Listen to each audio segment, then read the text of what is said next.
Okay.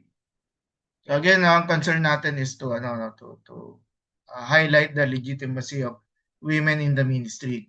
Kaya po hindi natapos yung last meeting. Ito ma-person natin for tonight. Pastoral letters, no? Okay. So yung yung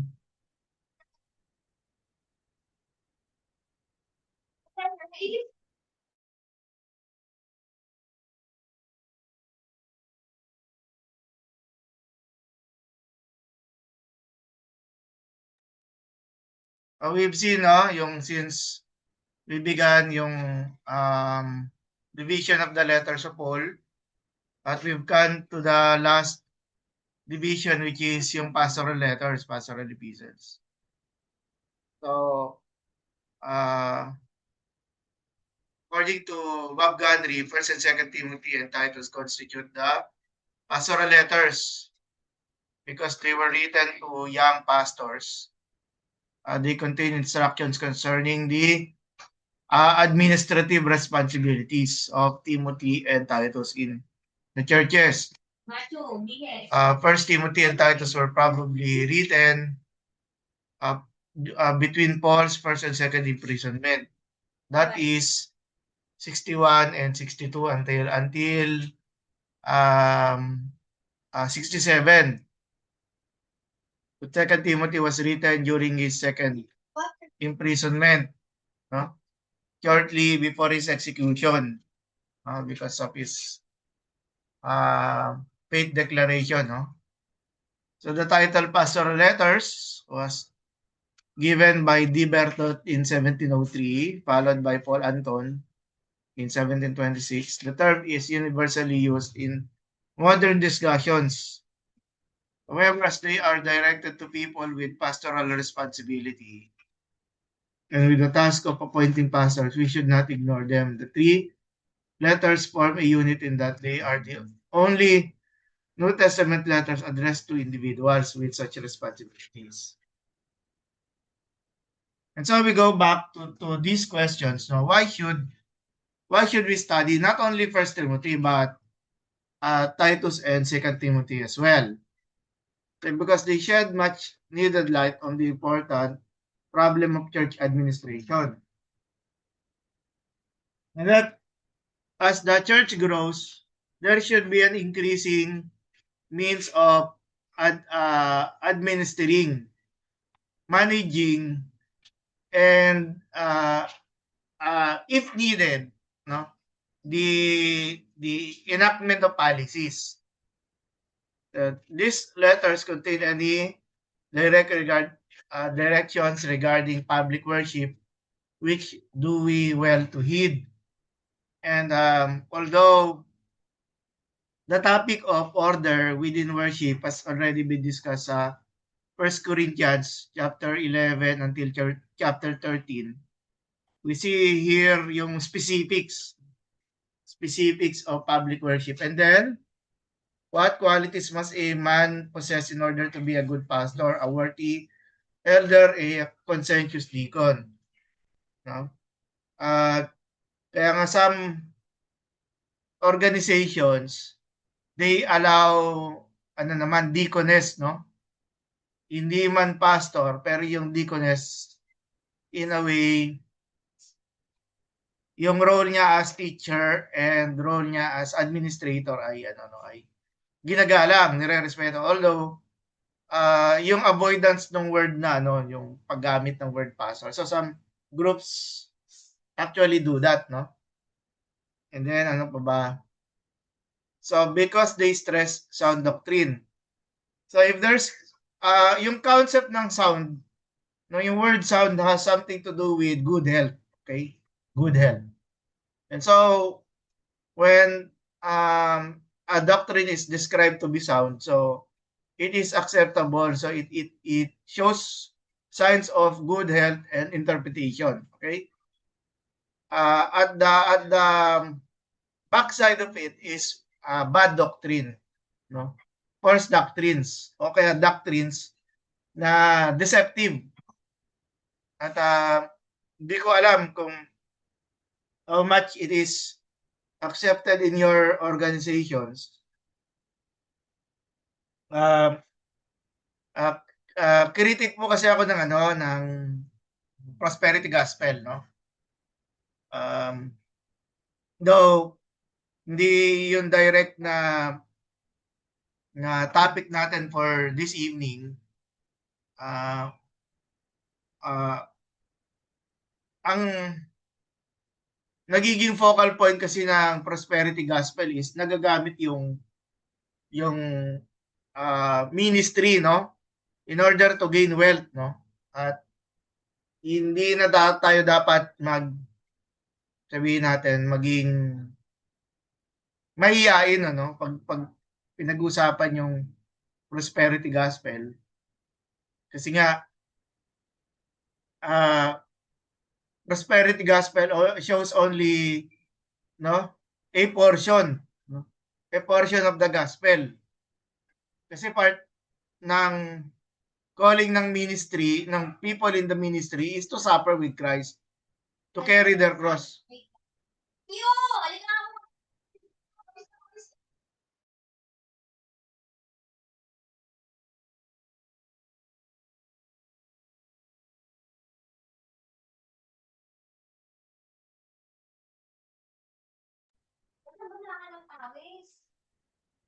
Okay, so because they demand consecrated living is the third, no? So, merong correct doctrine and then merong correct lifestyle. Okay? At hindi lang siya correct lifestyle. When we talk about people in the leadership, hindi lang yung high standard of living, kung hindi highest standard, no? Is it possible for a person to be doctrinally sound but corrupt in practice? Yes. At may mga na-encounter akong ganyan. Ang galing-galing sa aspect ng theology at saka conversations about the Bible, pero yung pamumuhay malayo, no, malayo sa holiness. Sa pananalita pa lamang, no, yung choice of words pa lamang, hindi na malayo na doon sa consecrated living, no. So and then must evil men be disciplined? And the answer is yes. Sa 1 Corinthians 5 meron ng ganoong conversation to the point na in-expel nila, no, there is a need for them to expel yung immoral believer.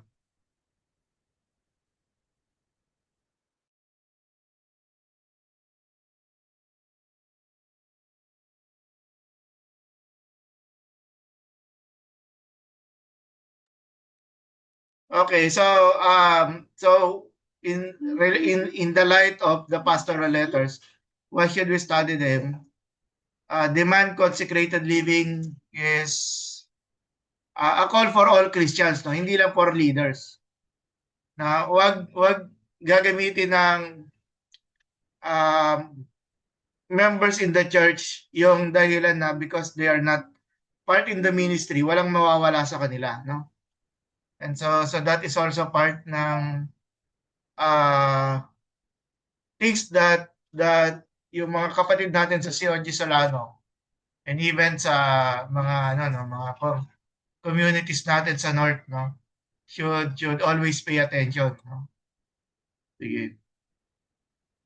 At ano pa, 4 until 7, because they answer the question, are creeds of any value? The answer there is yes. So, creeds, kasi yung concept natin is sola scriptura, no? Yung we uphold yung Protestant sola that we should um, remain with the Bible. But yung creeds kasi they are acceptable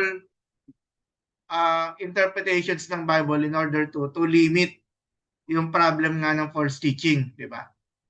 Ano ba? Because they tell us about the closing activities in the life of the Apostle Paul, more on reflective na lang of who he is based from the letter. Kasi nga, yun lang naman talaga yung meron tayo no? And then,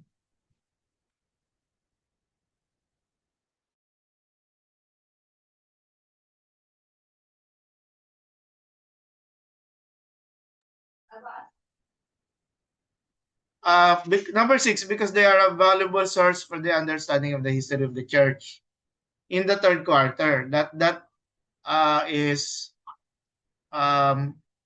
yung roughly 75 to ano, pero because yung rule ni Emperor Nero was 60 onwards, no? So we need to consider that. And then these epistles as well as the other. God speaks to us. So of course, we can see the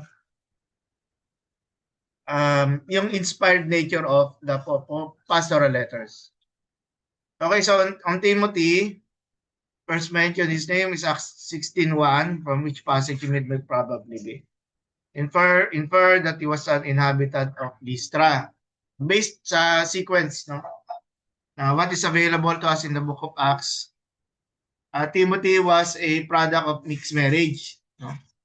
His mother was Jewish Christian, okay?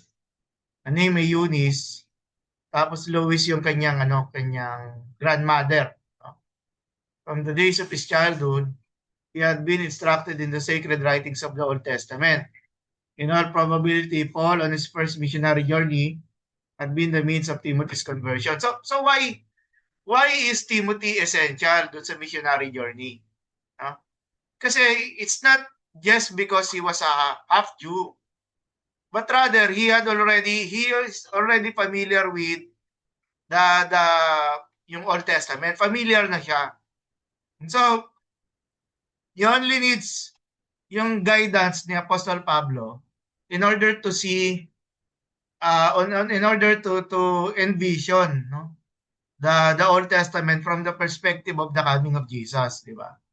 So we consider that as a Christological interpretation of the Old Testament, and that is where since Eunice and Lois have been training Timothy in order to do so, we can expect na malaki ang magiging contribution niya with regards to the proclamation of the gospel. Especially, ang kasama niya pa ay isang rabbi na master talaga yung Old Testament, which is si Apostol Pablo. So ang ganda ng tandem nila, yung sabihin natin divine calling and divine appointment, na kung saan nag-meet si Apostol Pablo at si Timothy in order for Timothy to multiply, in order to Paul rather to multiply himself sa life ni Timothy, di ba? At kaya naman very important sa atin, no? Sa atin ng mga kamanggagawa, no, this is a good reminder para sa atin na hindi ang buhay natin sa mundong ito is not forever, di ba? So we have limitations, and so we should consider na meron tayong isang kapatid na tinetrain natin na pwedeng pumalit sa atin, no? Hindi maging source ng ating insecurity, rather nandoon yung pagtitiwala natin kay God that this person, by the grace of God, we are going to train that person to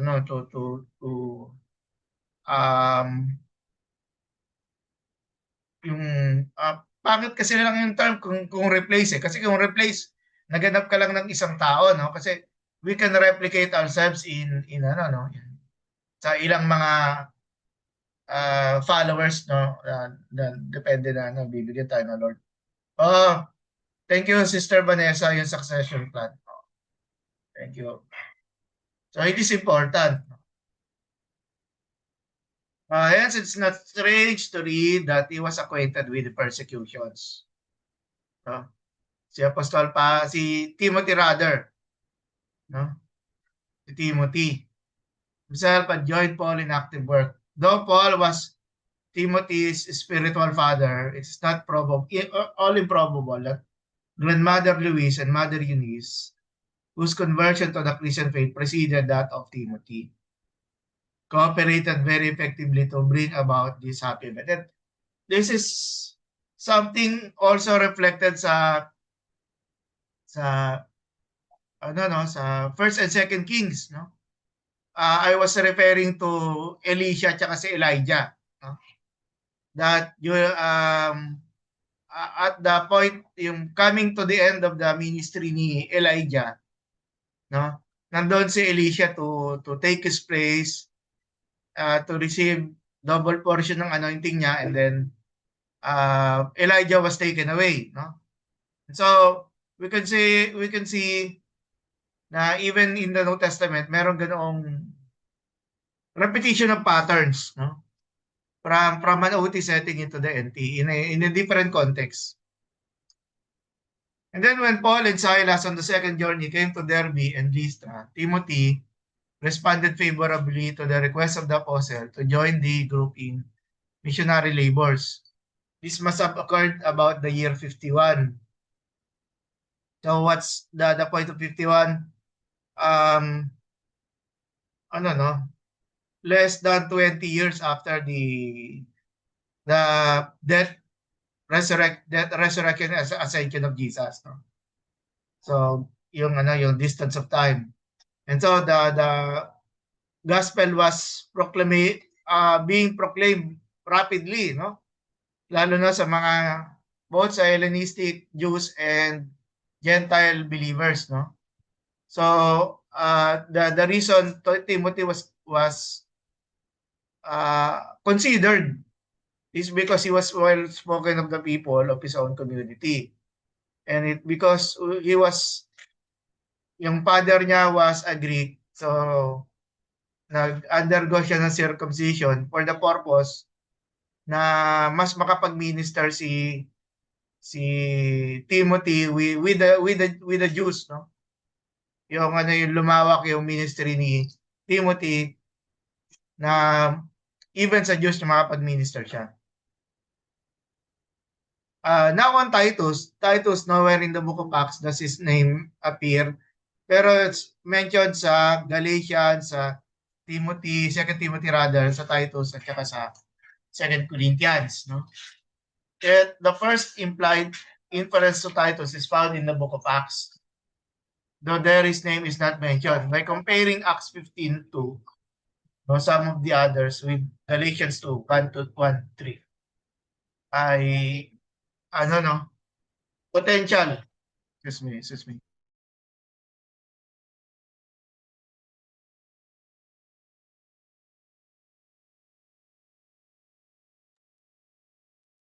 Yun. So it might be, no, yung possible that sa Acts 15:2, si Titus was also able to visit the Jerusalem church and he was presented among the apostles, diba? Paul and Barnabas were sent to Jerusalem in order to help the church. Christians from among the Gentiles should be circumcised. They were all accompanied, pero si Titus ay hindi sinircumcised because wala namang necessity, wala namang siya Jewish blood. Unlike Timothy, what Jewish blood for the purposes of ministry to Jews. In all probability, Titus was one of the apostles' converts, being called this genuine child in the common faith. Some are of the opinion that Syrian Antioch was the home of Titus, and that he had been converted during the Signali Blessed Gospel campaign conducted at that place by Paul and Barnabas. But this is no more than a plausible conjecture, meaning it is a good potential, pero wala tayong proof. Okay, wala tayong proof. So he's taken along to the apostles and elders at Jerusalem. So that gives definite challenge to the Judaizers. So Titus is a Greek, Galatians 2:3, both of his parents being Gentiles. Naturally, the Jewish party at Jerusalem demands that he be circumcised. But Paul does not yield even for a moment. He does not allow, Galatians 2:5. And a matter in dispute is decided in favor of the free admission of Gentiles into the church. So that is also part, kasi merong tendency to there's always this tendency to include some and exclude others. And that happens in the church. And sometimes we give, it's in human nature, no? Bigyan natin ng favor yung mga nasa ministry, bigyan natin ng favor yung mga baptized, di ba? Bigyan natin favor yung regular attendees even they were not baptized. So that is natural and normal. Okay, yung mga relatives ng mga dumadalo. Pero again, we should add extra care no when um, paying attention or giving permission to some while at the same time, excuse me, while on the same time ay meron tayong ibang mga in-exclude. So at First Timothy, the city wherein Paul was ministering when the letter was sent to him was in Ephesus. So this is the city where Paul had done his greatest work around AD 54 to 7. Some 4 years after he had left Ephesus, Paul had written the letter to the church at Ephesus around AD 62. Now, a little later, probably about AD 65, he addressed this letter to Timothy about the work in Ephesus.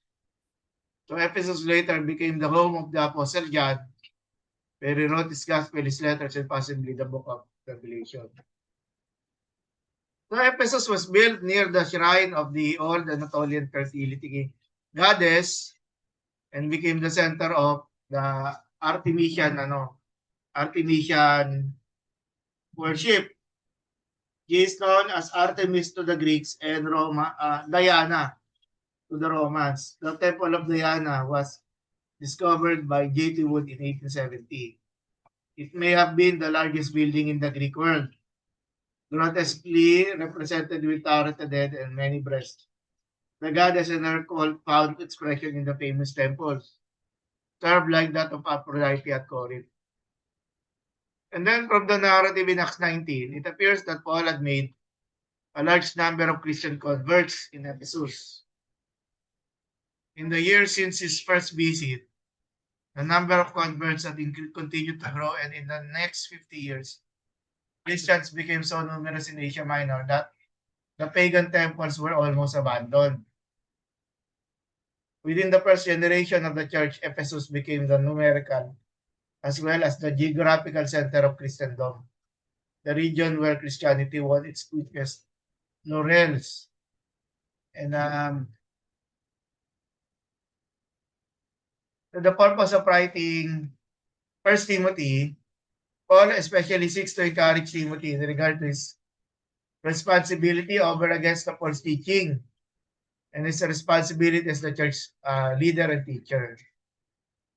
Paul deals with the false teachings in itong mga passages na to. So 1, 3, 11, 18, 24. So repeatedly. Imagine a book of 6 chapters pero highly critical of false teaching, di ba? Give specific instructions to the Christians about their conduct in 3, 14, 15, and the bulk of the letter. So instructs and encourages Timothy as the leader, teacher in that locality do sa Ephesus. Presents Timothy's responsibilities as leader in some detail. And then interjects at key places in the text. Timothy's responsibility to teach and apply the truths that Paul is communicating. Let's look at the church situation while we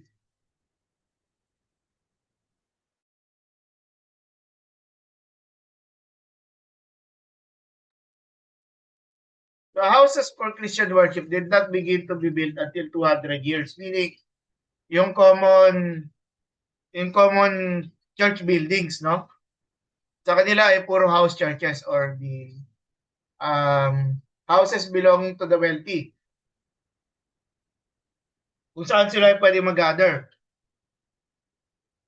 So, it did not come into general use until Constantine put an end to the persecution of Christians. In Paul's day, there were no church buildings. Churches met mostly in the homes of the believers. The thousands of Christians in and around Ephesus met, therefore not as one mega church or even in a few larger congregations, but in hundreds of small groups in various homes. Siguro, mas close ito in structure sa mga house churches in China. Okay, mga house churches in China, mas may similarity 'yon, no? Kasi mga house churches in China, they were in hiding. At nakita ko yun first hand. I was there 2003, no? Okay, and then but in hundreds of small groups, various homes, each congregation under its own pastoral leadership. So, doon ibabagay. And when we talk about appointing church leadership, ma-expect natin magkakamag-anak yung mga mananaroroon. Kung hindi kung hindi man directly, basta ma-expect natin na mga relatives yung related o kaya malalim na friendship yung meron sa kanila sa church doon. One of the key themes or theology ng First Timothy is God our Savior. So the title is a key one in the pastoral. So it is found 10 times, no? 6 times of God and 4 times of Christ. So nakalagay po dyan yung passages including Titus and 2 Timothy. Okay? So the title has a varied background. Yahweh is presented as Savior in the Old Testament. Mga passages in the Old such as Deuteronomy 32:15, Psalm 24, and then Isaiah 17. The title na God the Savior was, or Savior as well, no? Used of Hellenistic rulers. The Roman emperor as described to them as a Savior and the benefactors of a city. And it was also found in mystery religions. Yung pagtawag ng isang hero nila or God or Goddess as Savior. Pero again, when we think of Christ and Christianity, ang pinapakilala, Jesus is the true Savior. While other rivals of whom the title is used are deceivers. No? Yung merong existence ng false teachers at saka false teaching.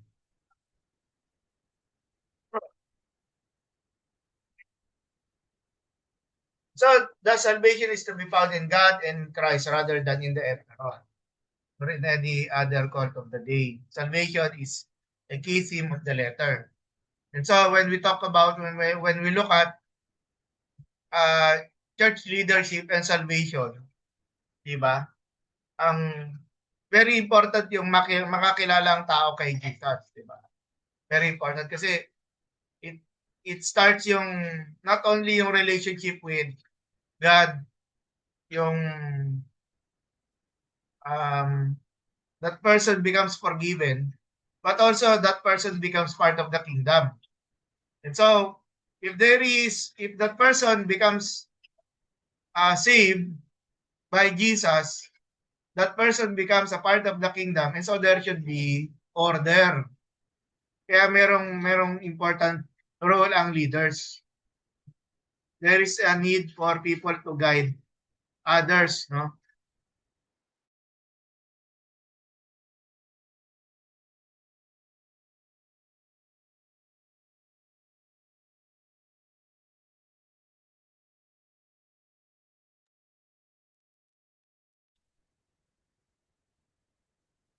So, kung merong message about the true God and about Christ, so there's also false teaching and false teachers. So it appears that false teachers and false teaching confronted in all three letters are of the same sort, since similar errors of tendencies are mentioned and similar terminology used, though not in every mention. As is often the case in false letters, one must put a number of pieces together in order to ascertain the nature of the false teaching. Paul is not interested in describing the teachings, but in refuting it. So different aspects come in different passages. Of course, we could not get into the precise nature of the type of false teaching na meron dun sa Ephesus or dun sa ministry ni Titus, the island of Crete. But one thing's for sure, yung mabuting balita ng Biblia, yung mabuting balita ni Jesus, habang meron itong pinapangaral, sinasabayan ito ng maling turo, no? Ng mga false teachers. At this, I remember yung parable of the weeds and the wheat, no?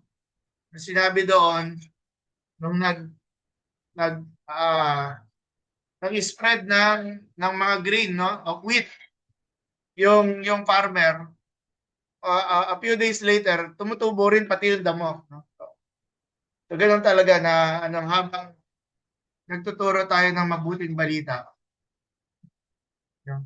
Ang Diablo, ginagamit yung mga evil persons in order to teach the gospel. Kaya nga very important sa atin ang discipleship, diba? Very important sa atin na nadi-disciple natin ang mga constituents natin. So if you are a church leader, whether you are the pastor or one among the elders, isa sa dapat natin i-ensure dito yung leadership ay naiingatan natin. Para hindi, kasi ang ang yung word na concept ng deception, no, deception is to deceive. Na ang dinideceive dito hindi naman yung mga naniniwala sa masama eh. Ang dinideceive dito yung mga naniniwala na sa katotohanan. Kaya yun yung dapat nating pag-ingatan na hindi po mangyari. So the false teachers are characterized by an interest in myths and genealogies, concerned with the law or a Jewish orientation. It's an interest in antithesis that they identify as knowledge, and a tendency toward controversy, argumentation, and speculation. Deceptiveness as well. And then, yung problem ng immorality and the desire to get material gain by means of their teaching. So, ayun po, makita natin,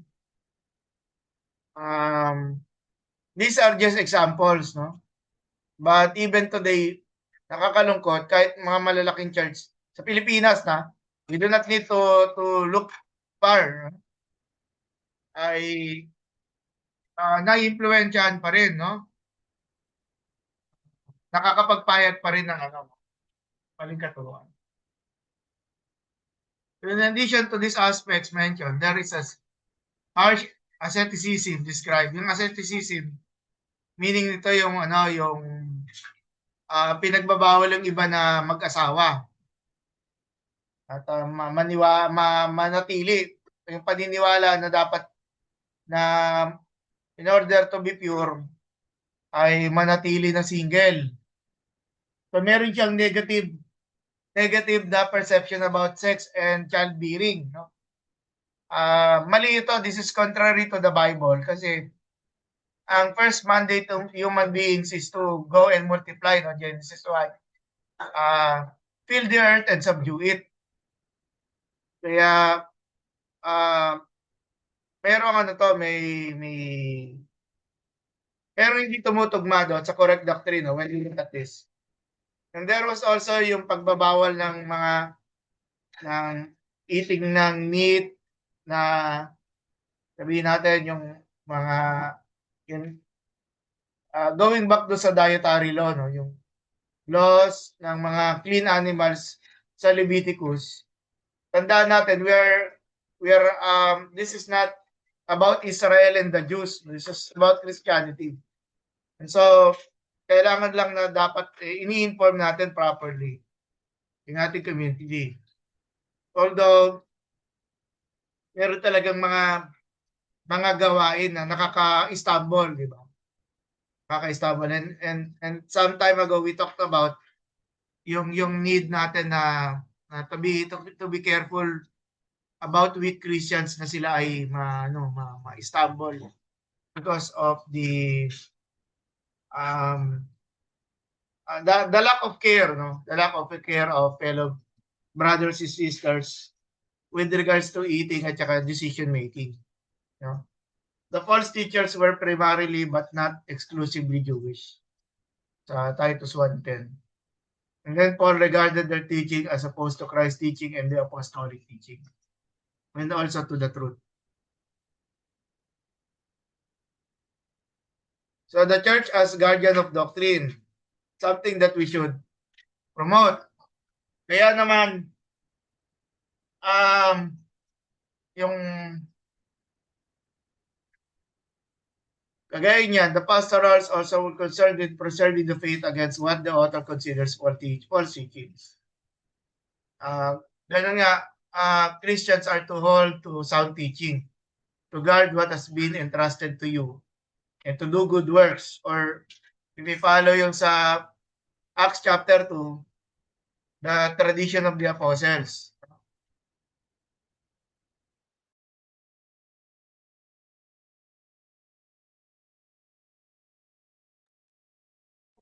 So it is not clear who the author's opponents are, since the author does not debate them but simply label them as wrong and exhorts people to avoid. The author is against myths and endless genealogies that promote speculation, profane chatter, and contradictions of what is falsely called knowledge. Godless tales of old women, liars, forbid marriage, and demand abstinence from foods.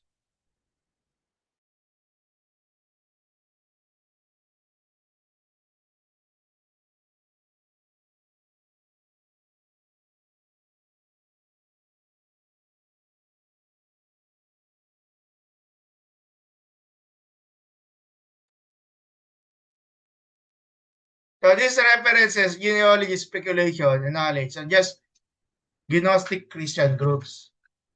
The references told by old women to the asceticism of celibacy and abstinence from food suggest Christian ascetic groups that might be Gnostic or see themselves as uh, uh, kung sino pa yung nagtuturo ng mali, sila pa yung nagsasabi sila yung tama. Sila yung nagsasabi ng katotohanan, which is very descriptive of ano no of yung behaviors and perceptions of false teachers. These groups, the author is speaking gets often included women as prominent members. Yung women doon, okay, yung women doon sa Ephesus. Yung women coming from the background of the Artemis cult na naging believers ni Christ. So, unfortunately, nakikita na yung loyalties nila ay wala naman talaga. Wala kay Christ no, kung hindi doon sa dati nilang paniniwala. Now, on sound teaching, one writes of the gospel as sound teaching, the phrase to be sound, and the word sound are often used only in the pastoral letters, the content of the Christian faith. The verb hugaino means to be of good health. They are described as good teaching. Sound words. Kasi obvious naman yun at saka logical yun. If tama yung teaching, it results into good health. Kung tama ang teaching, tama ang uri ng pamumuhay. Na kung ang isang kulto, pinasok ng isang church, false teaching, it results to false character. At nandun yung mga leaders ay nagiging makasarili, yung leaders ay napapamahal sa pera, di ba? Leaders ay nag-aaway-away. Yung mga leaders ay nagpapagalingan, nagpapayabangan. Kung ma-expect natin na gano'n yung magiging manifestations. No? Walang pagpapakumbaba, walang paggalang sa kanilang mga pagkakaiba, walang pagpapahalaga sa kapwa at walang yung tunay na pagtulong. Wala yung mga tunay na pagtulong. Ganun yung mga nangyayari pag pinasok ng hindi sound yung teaching kung hindi false teaching ang pinasok. So sound teaching denotes that one knows to be healthy and so correct as opposed to what is false or sick. As si Howard Marshall notes, sound teaching is a technical term in the PE means pastoral epistles. In the pastoral epistles for the approved apostolic doctrine. The imagery is generally used with reference to the behavior to which certain teaching leads. Healthy teaching leads to proper Christian behavior, love, and good works. The diseased teaching of the heretics leads to controversies, arrogance. At bigla ko naalala yung sa 1 Corinthians, no? Kung saan merong long chapter, chapter 13, about love. And at the background of the story, yung problem ng church divisions, you know? People in the church divided, no? Nagtatalo-talo, nagpapagalingan, walang pag-ibig. Just a few details na lang about false teaching. Yung myth and genealogies in the New Testament, the mythos refer to a tale or legend, myth, or fable regarded as untrue. Okay? Here, the myths and genealogies are said to give rise to mere speculation and to be contrary to the household of God. Myth for Paul and Peter is an unreal tale that only the gullible, yung mga madaling madaya, believe and follow, which produces nothing of value. The genealogia may refer to a Jewish background and involve rabbinical speculation. So, si John Locke, hindi to si John Locke. Nalimutan ko yung first name nito. Locke argues for the probability of Jewish reference from the teacher's claim. Walang pinapakita ang preba. At pwedeng mangyari yon na minsan, kasi we remember sa temptation ni Jesus sa Matthew 4, even si Satan uses the scripture, di ba? To mislead no other than si Jesus, at hindi naman nagpadala si Jesus. Pero si Jesus yon. Paano yung mga believers natin sa church na hindi naman talaga malalim sa pag-aaral ng salita ng Diyos, di ba? At minsan meron silang hindi nakasundo sa church. So, gagamitin nila yung Bible in order to attack that person, no? Wag sana tayo magkaroon ng ganung character. Lawful use of the law. We are not saved by the law, but the law is important in order to provide order. Okay? Philosophers believe that wise people did not need laws because their wise behavior itself modeled the moral truth.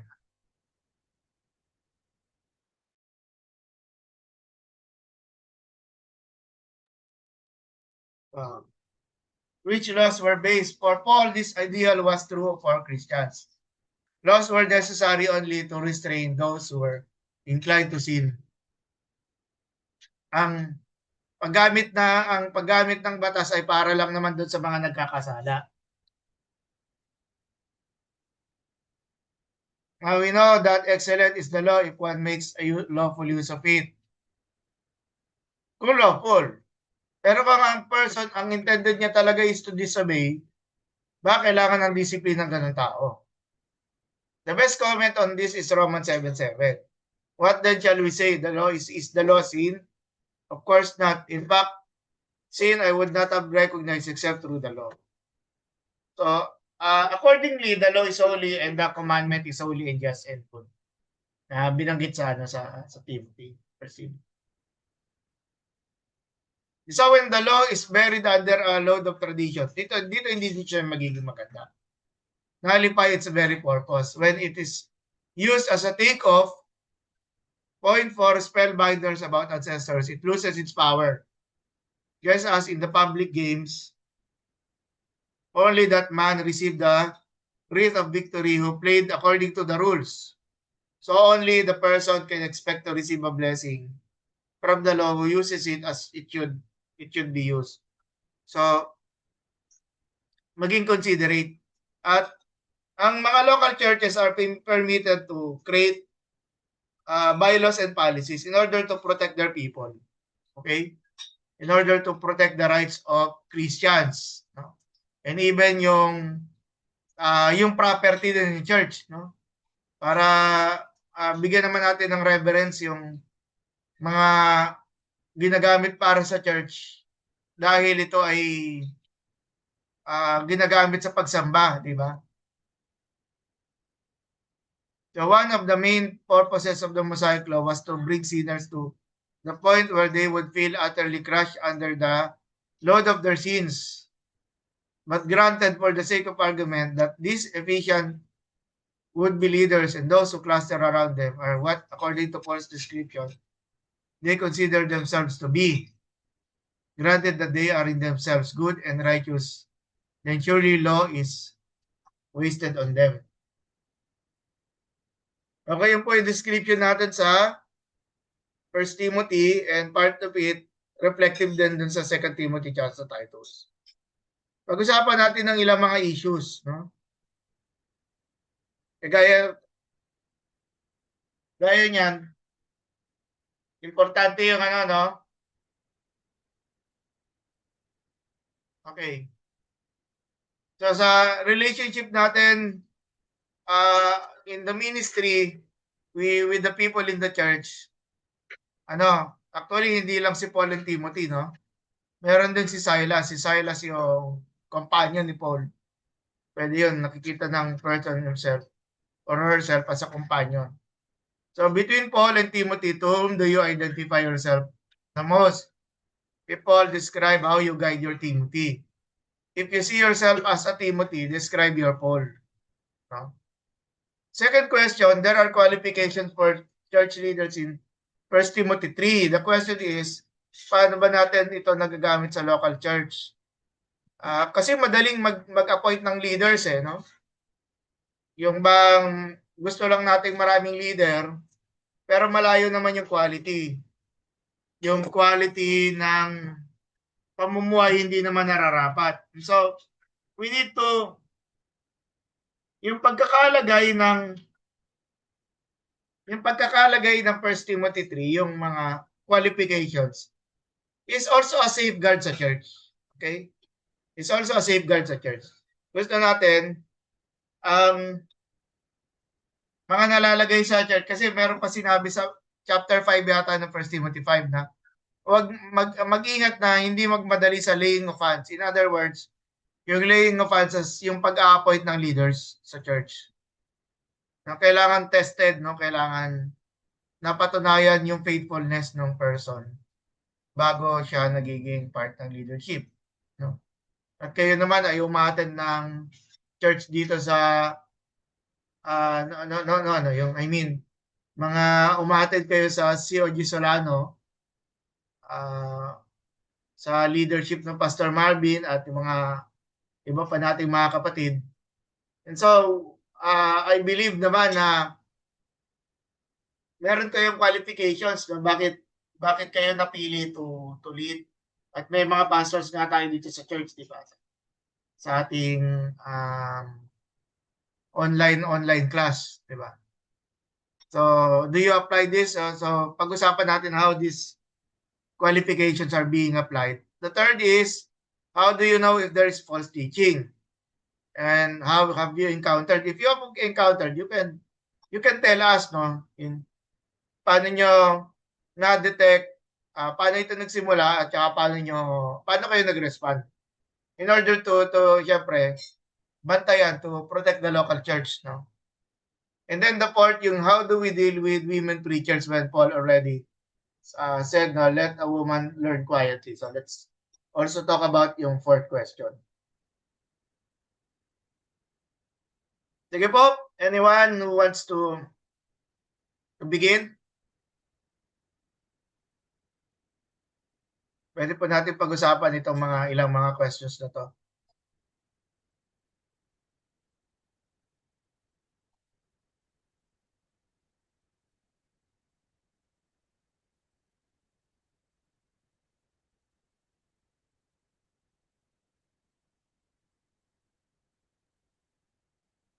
Hello po.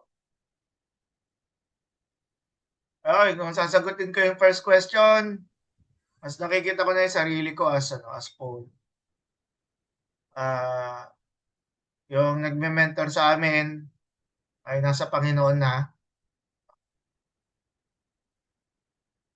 Magkasunod sila ni Bishop Anthony.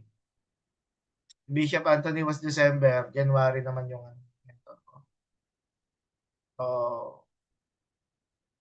yun yung responsibilities natin to guide the next generation believers. Okay? Kayo naman po? Sir, ako po, Vanessa. Yes, Sister Vanessa. Sir, sa question number 2, ang pagpili po kasi ng leaders sa COG Minute, of course, nag-uumpisa yan sa deep prayer ng aming pastor. Hmm. So, talagang hinihingi niya yung blessing from God, galing kay God, of course. And then pangalawa po, chinecheck po yung faithfulness, yung spiritual maturity, yung integrity, yung self-control nung leader, and chinecheck, isa pa po, pagdating sa tithes, kung faithful ba siya sa tithing, mga ganong factor. And of course, yung heart po niya, yung willingness po niya to serve, yung commitment, yung dedication. And another one po is sa leaders po, nakatapos ng CLDP 3 Hmm. pagdating sa mga head po talaga. Pero pag mga ibang workers po, at least CLDP 1. Hmm. So, yun po yung mga tinitignan pagdating po sa pagpili ng leaders po sa church namin, Oo. sir. It's not bad, no? It's not bad to add yung measurement kagaya ng sinabi ni Sister Vanessa. Yes, familiar ako dun sa pag yung CLDP as a requirement. Kasi by attending dun sa CLDP, nakikita mo yung seriousness, no? Na meron yung isang would-be candidate for leadership. Kung paano siya pinapahalaga. At saka para pare-pareho ng ng understanding both sa pastor at saka doon sa mga, mga nagiging leader kasi nga nadidiscuss ito sa CLT. So thank you Sister Vanessa doon sa, sa response sa second question. Sige Pastor Moses, sige po. Oh, sir. Sige So po. I think pwede ko sagutin yung number 1. And I consider myself as Timothy. Well, Yes po, yes po. Since si dad ko po, siya pa rin ang senior pastor ng church. And I'm just talaga dumidikit lang po sa kanya. You would have times na mag-coffee kami and he would instill like yung wisdom niya from his encounter with the Holy Spirit and yung trajectory ng church, yung vision for the church. So we do that. Then of course I'm also part of our district youth. Ang isa ko pong leader, si Pastor Jonathan, nandito po. And we submit kung ano man po yung like programs, activities, even the vision for the youth. So we would have meetings last year, I think, naging monthly po yan na sinasadya po namin. Kahit medyo malayo from Baguio to Solano, sasadyain talaga namin. Pumunta lang doon just to absorb. And of course, just to be present dun sa mga meetings na yun. So, I think that's how I describe yung myself. I'm a Timothy, just keep on learning, keep on listening, and just be humble enough na mag-obey sa mga ano po ng leaders. So, yes. Yeah, thank you, Pastor Moses. So, yung personal response niya sa first question. First item.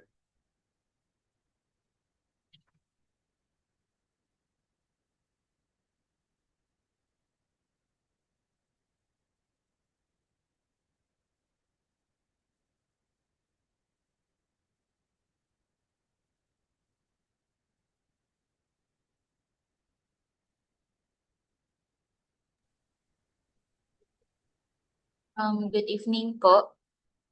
Yes, Sis Ivy. Sasagutin ko din po yung number 1. I consider myself as a Timothy. First is I have so much to learn from my Paul. And ang Paul ko po is my pastor. And lagi po namin hindi naman po lagi, pero sinasabi po namin talaga sa kanya that she is our modern Paul, na kung bakit nasasabi po namin na modern Paul po namin siya is because um, siya yung siya yung pastor po namin na hindi po nakatingin sa kung magkano yung kaya naming ibigay sa kanya, but she is after or nakatuon po siya kung kami ba ay lumalago sa pag-ibig para kay Kristo. So, tinatawag po namin siya na modern Paul. Personally, I call her my modern Paul dahil po dun sa katangian niya na yon, that she is after talaga kung ako po ay lumalago bilang isang Kristiyano at sa pag-ibig na tinanggap ko na kay Kristo. So, I consider myself as a Timothy. Thank you po. Thank you rin po. Thank you, Sis Ivy.